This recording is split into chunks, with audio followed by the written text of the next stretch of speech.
there any government in this country? The answer to most people in this country today is there is no governance of our country. To give us food.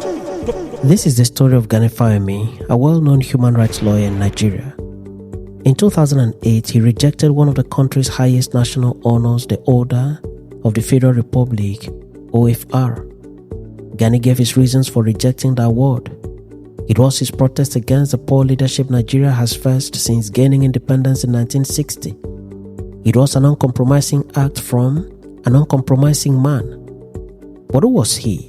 What legacy did he leave behind? And why is his name so significant in Nigeria's history till today? He was a thorn in the flesh of corrupt politicians and military men who breached the constitution of Nigeria to seize power. A man who challenged power at every turn. A man who saw that the legal system, instead of being a shield for the people, had become a tool for the privileged and a weapon for the oppressed.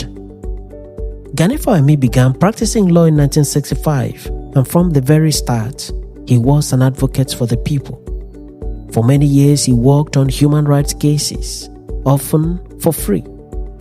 Gani Fawehinmi was a lawyer for the people.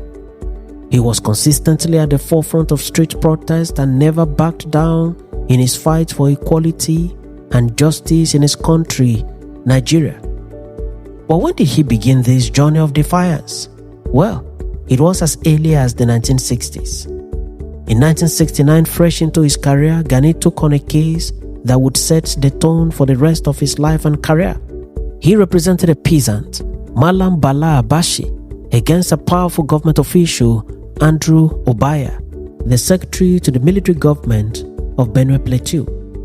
Andrew Obaya was accused of taking Abashi's wife. Gani took up the case for Abashi. For Gani, it was a typical case of the high and mighty using his position in government to oppress the indigent. All attempts to make Gani withdraw from the case fell on deaf ears. Gani was not such a lawyer who would back down from a case so easily. For refusing to withdraw from the case, Gani faced his first encounter with detention, resulting in his imprisonment in faraway Kaduna State. Yes, this was a legal case, but it was also a defining moment that showed the world he would not be intimidated in the course of his career as a lawyer. It was a moment that set the stage for his legacy. Throughout his life, Gani was a relentless thorn in the flesh of power, a man who believed that no one, no matter their position, their status or background in society, was above the law. In 1971, he took on the ADC to Governor Alfred Dieter of Rivers State. The ADC had ordered the brutal flogging of a journalist by name Minera Amakri for publishing a story considered to have embarrassed the governor on his birthday. The punishment was barbaric. Amakri was beaten, had his hair shaved with an old razor blade, and was then detained. Gani was infuriated. He saw in the action a clear case of human rights violation and abuse of power. He took up the legal battle and won, with the court awarding 10,000 naira in damages to Amakri. This was big money at the time. This was a landmark case, a fierce defense of press freedom in a country where such freedoms were often trampled upon, especially by the military. Later in 1970, he took on another high-profile case defending the students of the University of Ibadan before the Justice Kashim Commission of Inquiry regarding the death of Adekunle Adekpeju, an undergraduate who was shot during a student protest. What is even more shocking is that in 1985, Gani went to court with his own professional body, the Nigerian Bar Association. The Nigerian Bar Association had issued a directive warning members against appearing before a special military tribunal established by Decree No. 3. The NBA threatened to create what it called a roll of dishonor for any member who disobeyed the directive. Gani disagreed and maintained that boycotting the tribunal will leave accused persons at the mercy of the military, and that such action by the Nigerian Bar Association is tantamount to abdication of a sacred duty. Gani not only appeared before the tribunal, but also challenged the Nigerian Bar Association in the High Court of Lagos, arguing that their directive was an infringement on a lawyer's rights to represent a client. Gani won the case, and in that moment, he solidified his reputation in the hearts of the people as a legal maverick who was unafraid to challenge even his professional body. His relentless pursuit of justice led him to the defense of Ken Saro-Wiwa, the president of the Movement for the Survival of the Gani people, Mossop, and 8 others in a murder case in 1995 in Port Harcourt, Rivers State. In the course of trial, Gani made observations of human rights and procedural breaches by the Military Special Tribunal and pointed these to the tribunal. The observations were turned down. The tribunal was headed by Justice Ibrahim Auta, who later rose to become the Chief Justice of the Federal High Court of Nigeria and serving as the federal government's special prosecutor at the tribunal was Joseph Daudu, now Senior Advocate of Nigeria and former President of the Nigerian Bar Association. Gani, leading the defense team, withdrew his appearance from the tribunal, stating that their continued participation in the tribunal would only mislead the public into believing that it was established to pursue justice and due process of law. It was a bold statement by Gani Fawehinmi. Gani's confrontations with power were not just in the courtroom. They were personal and often brutal.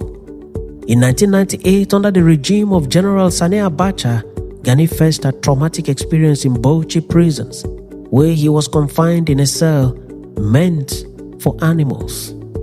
He challenged his arrest and detention under the notorious Decree No. 2, leading to a landmark case that involved the interpretation of the African Charter on Human and People's Rights, to which Nigeria is a signatory. Gani's fight wasn't confined to individual cases. He was a crusader for a better society on every front. In 2002, he led 33 political associations in a legal battle against the Independent National Electoral Commission (INEC) over its attempts to deny these groups the right to operate as political parties. Gani won the case. His argument in court was that the right to form or belong to a political party of one's choice is a constitutional right, and that the Independent National Electoral Commission had no right in law to deny the enjoyment of such constitutional rights. He fought for the right of every Nigerian to have a political voice. He also took on the murder of Delegiwa, the founding editor-in-chief of Newswatch magazine, by a parcel bomb in 1986, the first of its kind in Nigeria. The case was a monumental legal battle that resulted in a record-breaking 214 court appearances, with Gani appearing before 24 judges from the Lagos State High Court to the Court of Appeal up to the Supreme Court. The cases covered a wide range of issues, including applications for mandamus, libel, slander, and criminal defamation. In 1994, Gani and his National Conscience Party (NCP) challenged the legality of the Family Support Program (FSP), an initiative of the then First Lady, Mrs. Miriam Abacha, that had attracted hundreds of millions of naira in donations from government agencies. Gani saw it as a government scheme disguised as a philanthropic effort, and he fought to expose it and expose the corruption in it. He had filed no less than 200 lawsuits challenging the illegal activities of different Nigerian governments against the poor. His unwavering stance made him a feared opponent and a respected figure. A former military head of state, Ibrahim Badamasi Babangida, famously stated that he tried and failed to make Gani his friend and even a member of his ministerial cabinet because Gani did not want to be associated with military rule. Babangida further stated that whenever his administration came up with a new policy, his first question to his staff was always, what would Gani Fawehinmi say? Apart from being a lawyer, activist and revolutionary, Gani was a lot more. He was a man of many parts. He wrote, published, and was a philanthropist who offered scholarships to over 800 students. After observing the state of law reporting in Nigeria, he founded the Nigerian Weekly Law Report on October 1, 1985. This move revolutionized the legal profession and ended the exclusive access to court judgments that favored privileged lawyers, allowing them to win cases more easily against their less privileged colleagues. The influence of this legal icon was immense, and his chambers became a training ground for many fierce lawyers who inherited his traits. One of them is the current Minister of Aviation of Nigeria, Festus Keyamo. Gani applied for the title of Senior Advocate of Nigeria (SAN) several times but was denied. Some people say it was because of his activism. In response, the students of Fawehinmi Awolowo University bestowed on him the award of Senior Advocate of the Masses (SAM), a title Gani treasured more than any official honor. His numerous contributions to the legal profession and the upliftment of society did not go unnoticed. He received 11 international awards, 88 national awards, and 13 Man of the Year awards. He was also recognized as Man of the Century and also recognized as Controversial Lawyer of the Millennium. But then, something happened on the 5th day of September 2009. Gani Fawehinmi passed away in Lagos. Major news outlets like the BBC carried the news of his demise. Every news outlet in Nigeria also carried the news of his demise. It was a breaking news, and the entire nation was thrown into mourning. A man who had fought countless battles in politics, society, and law, and won several of his battles, unfortunately lost his last battle with lung cancer. Friends and associates have noted that Gani never picked up a cigarette throughout his life, yet had failing lungs. Some say that the disease was a result of his long years spent in several debilitating detention facilities, especially during the military era. But whatever the case may have been, his absence was felt, and many still feel the absence till today. Gani remained uncompromising until the very end. He had a strong aversion to corruption and vowed to rise from the grave and fight anyone who used the name of his chambers to represent corrupt politicians. As a testament to his principles, he directed in his will that the renowned Gani Fawehinmi chambers be closed 1 year after his death to protect his legacy from being tarnished. Gani was such a principled man. He lived and died as a crusader for a better society, a vision that has yet to fully materialize many years after his death. Without any doubt, Gani is on the right side of history, and history will surely remember him forever. Gani was an author of several law books and the publisher of the Nigerian Weekly Law Report, the most frequently referenced law report by judges, lawyers, and legal researchers in Nigeria till today. When Gani requested that his law firm should be wound up in 1 year, he excluded the publishing arm of his firm. Gani had his early education at Ansarudeen Primary School, Iyemaja, Ondo State from 1947 to 1953. He had his secondary school education at Victory College, Ikare, a Christian secondary school from 1954 to 1958. While in college, he was popularly known as Nation because of his passionate interest in national, legal, and political affairs.